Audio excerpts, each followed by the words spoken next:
encounter face to face. But something interesting happens in the text. Because instead of Esau coming and spreading his feet and getting ready to do something with Jacob, what happens according to the text is these two brothers come together, and with all the generations, all the people behind them, they're able to come together and settle their differences right there on spot. Esau comes to 400 men. And I'm sure they're ready to fight him. Jacob comes to all his wives and his children and all his property. He knows he's wrong, so he doesn't really put up a fight. But when they come together, it seems as though they have one thing in common, and that is they are of the same flesh and blood, and they recognize we've got to settle this here and now. Now, brothers and sisters, this sermon really came home to me this week when I looked around and heard about how many folk are being called home. Folk are closing their eyes in death. And they're going wherever home may be. But I tell you one thing, they're not on this side anymore.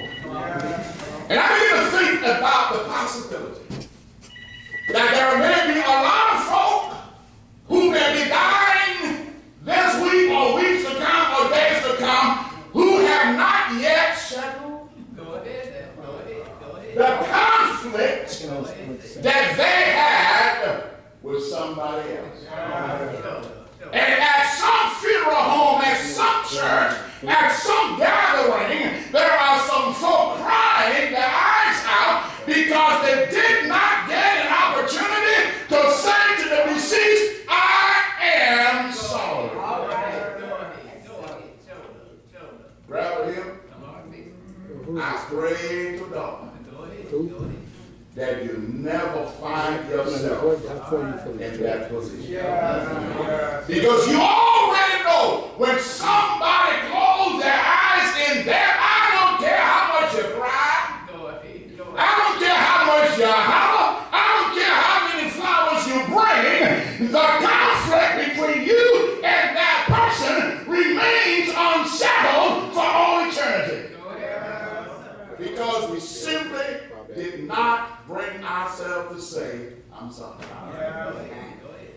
There are four things in this text I want to lift up to you and we'll go home. Just a minute. That I want us to see about what is required when we decide to reconcile.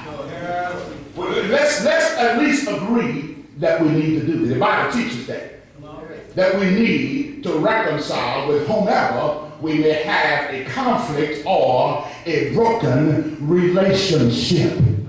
As a Christian, even as a human being, that's a bad place to be.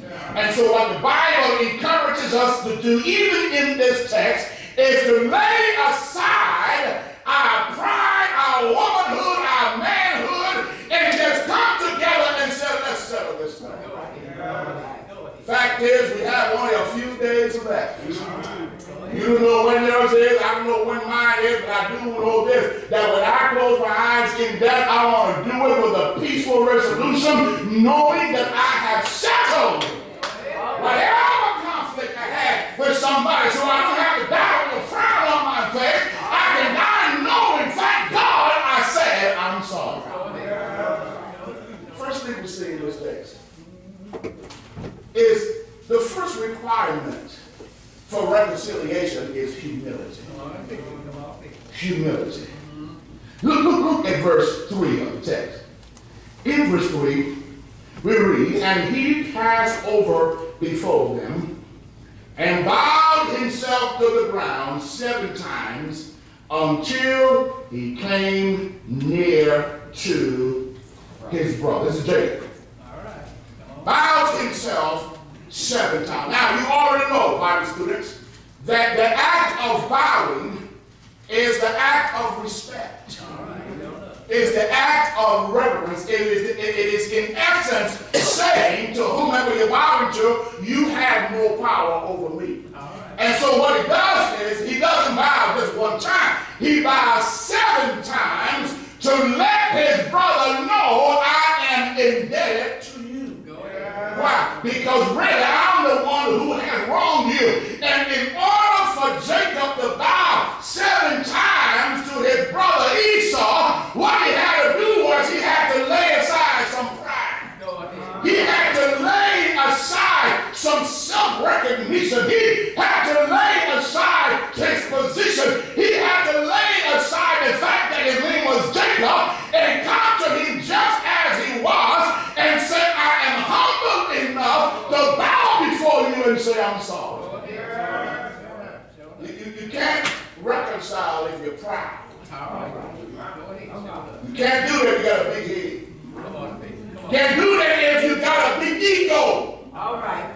And think that somebody owe you something, excuse my bad English here, but don't nobody owe you nothing when you've done wrong.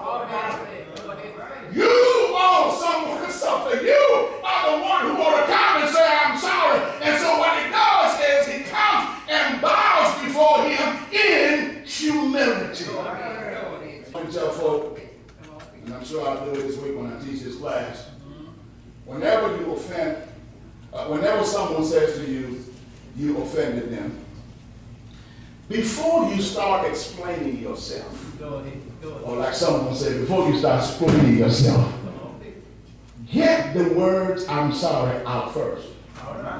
Tell you what, you want broken English? Don't nobody want to hear no explanations when they're hurt. If they accuse you of doing something wrong, you talk, well, this is really what I meant to do. And I don't want to hear that, I'm hurt. So the first thing you need to do before giving me some dissertation is to tell me you're sorry. If you can get those words out of your mouth, then we can talk. And that's what Jacob does. He comes and even before a word is spoken, Jacob begins to bow. To let Esau know, I come with a humble spirit. I come with a peaceful spirit, not to boast, not to be proud, but to let you know I was wrong. I'm humble. I bow before you 7 times, which means I'm giving you the honor and the respect. Why? Because I'm in the wrong. Come with that spirit of humility. The word humility, the root word humble, comes from a word called humus, which literally means dirt. So a spirit of humility is to recognize that you are not all that folk boast of you to be. You're dirt. You know from whence we came, don't you?